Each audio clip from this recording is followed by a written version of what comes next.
My name is H.Polepole. I'm the Tanzanian ambassador to Cuba. And I was asked to talk about Kiswahili, development and growth in the continent of Africa. I would add in the world, but also now our efforts to get Kiswahili to this region. Kiswahili, to me, is a transformative and a revolutionary language. In the continent of Africa, the history of Kiswahili dates back to pre-colonial era.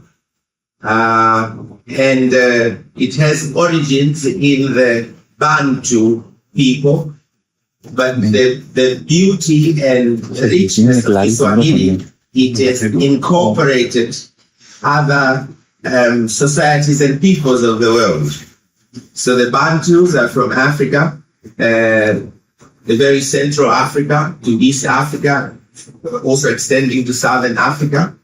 But Kiswahili has also incorporated Arabic language in it because we had engagements from our Arabic brothers and sisters from the Middle East and Far East.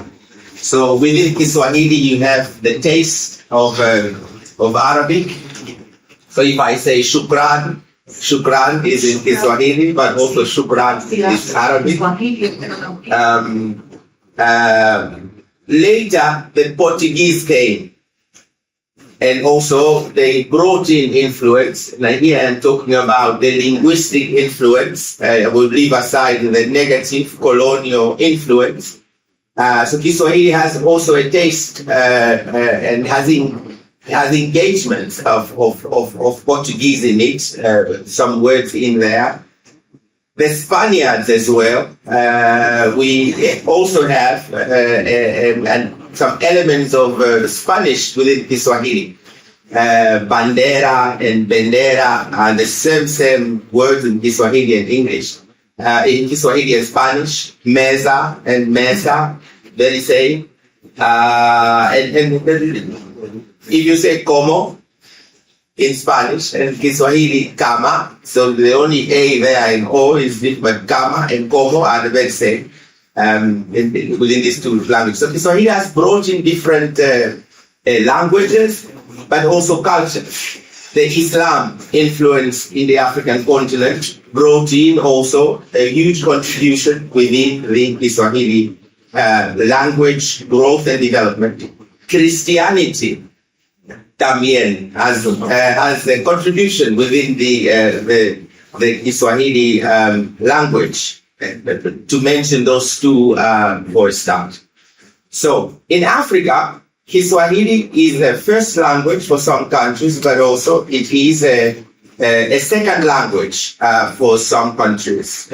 Tanzania, Kenya, Uganda, Burundi, Rwanda, Democratic Republic of Congo. Kiswahili would very much be considered a first language. But if you go to Rwanda, Somalia, South Sudan, Malawi, Zambia, Mozambique, Zimbabwe, South Africa, Angola, Kiswahili would be considered, a second language. So if you are looking at languages in the world that has majority of people speaking that language from different places, Kiswahili will be within the 10 fast-growing languages in the world, now with between 200 to 500 speakers across the world.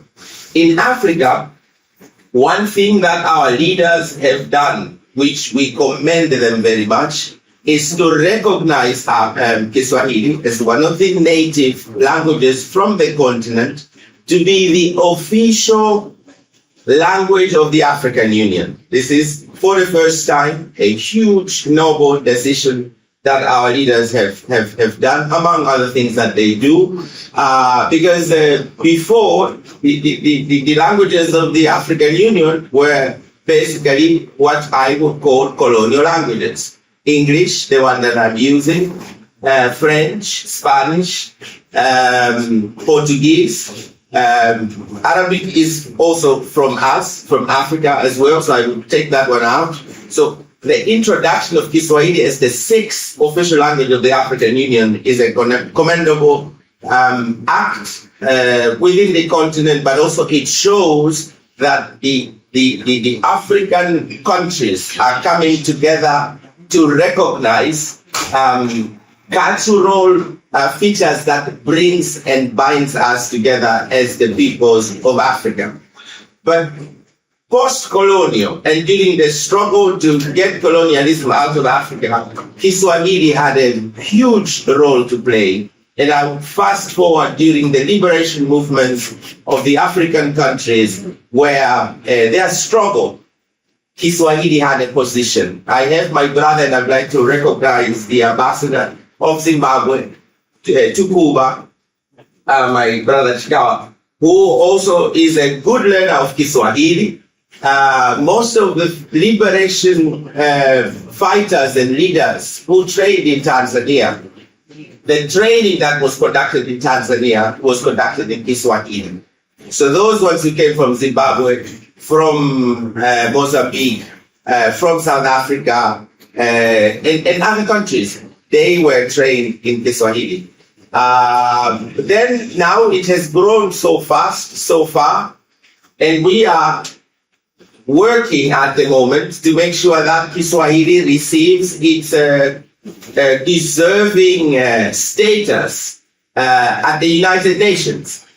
Because the African continent, this is an official working language of the African Union, and we are commanding a population of over 1.4 billion citizens of the world. Out of 7-8, that is a very significant number to have their language part of the United Nations system.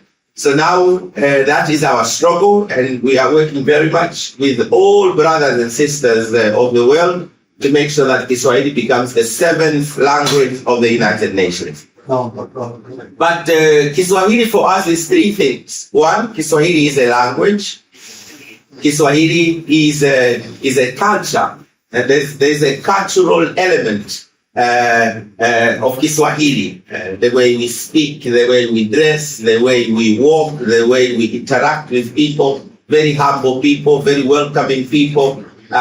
We smile all the time, even if maybe we are not very happy. But you see, all pictures I take, I would smile. It doesn't mean my work has been concluded successfully at the end of the day, but it's a cultural issue. This is how we are. But Kiswahili is also a product that can give somebody money. And here is where we also tell everybody, let's take this opportunity. A continent that has all the riches in the world is the African continent. Leave ego aside, that remains a fact. And interestingly enough, this conference here, we're talking about, things that are related, the previous presentation, Africanness, Pan-Africanism, Pan-Americanism. 1965, Comandante Drake, we're very, very proud to have you. We learn a lot from you. Embarked on a very historic journey himself, Comandante Ernesto Che Guevara de la Serna, Tamayo, and about 100 of them went to Africa to support the good cause of liberating African countries that were still within the chains of colonialism and bad leadership. When they were in Tanzania, it was a covert operation. They had to speak Kiswahili for them not to be recognized. Comandante here is also a student of Kiswahili, and he's still fighting very much to keep the good memories of Kiswahili. And they were also given covert names. And Comandante Drake here was given Comandante Numero Uno, Commander number 1. Comandante Che Guevara was given Comandante Numero 3, Commander number 3, and Tamayo number 2, and the rest like that. It was, for us, it has remained to be the most historic, the most touching historical engagement between Africa and Cuba. But then later on, Comandante and Jefe Fidel Castro came to Tanzania in the 70s. And later Mwalimu came here. And then after the two exchange visits, Comandante Fidel Castro sent young people to go to Tanzania to be trained as translators and speakers of Kiswahili. I am very happy to announce, when I came to Havana, we said we will rejuvenate the good works of Comandante Fidel Castro to bring Kiswahili to Cuba by having Kiswahili taught in Cuba and in institutions. And I'm very, very honored that Hermano Granado received us with a warm heart in the University of Havana. But I said, who's going to teach Kiswahili? I'm an ambassador, I do diplomatic work, I'm not a Swahili teacher. But I said, no, there were young people who were sent by Comandante Fidel Castro to Africa. That was in the end of 70s and early 1980s. We had to search and look for them. We were all over Cuba. I traveled myself. Some of them were farmers. Some of them were doing their own things, and we managed to get about 4 or 5 of them. And I'm very happy to say the classes that are now registered at the University of Havana and here at Casa de Africa are taught by those young people. Now some of them have gray hair, and I'm very happy, and really a big round of applause for them for the good work that they do. This is none the other, but just to mention a few of them, we have Acomino, we have Orestes, we have Barbara, and we have another gentleman from Artemisa, and from Artemisa University. They are doing tremendous work. They are here. They are here. Those are the young people I was talking about.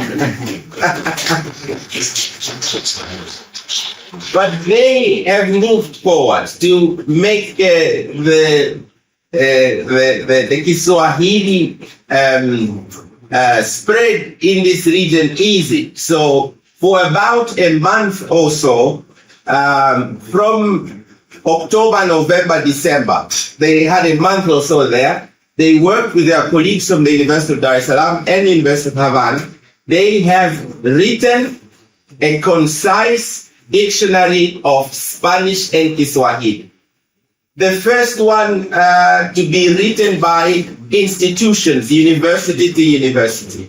And very soon they will start distribution of this Kiswahili Spanish dictionary. And moving forward, and my 1 minute is almost over, we will go to this entire region to get Kiswahili there. But the main message is we are all people from the South. And in Kiswahili, there is a phrase that says, umoja ni nguvu. Unity is strength. If the people of the South will unite, work together, we will be able to stand against those who are at the moment working against us and our rights. I thank you very much.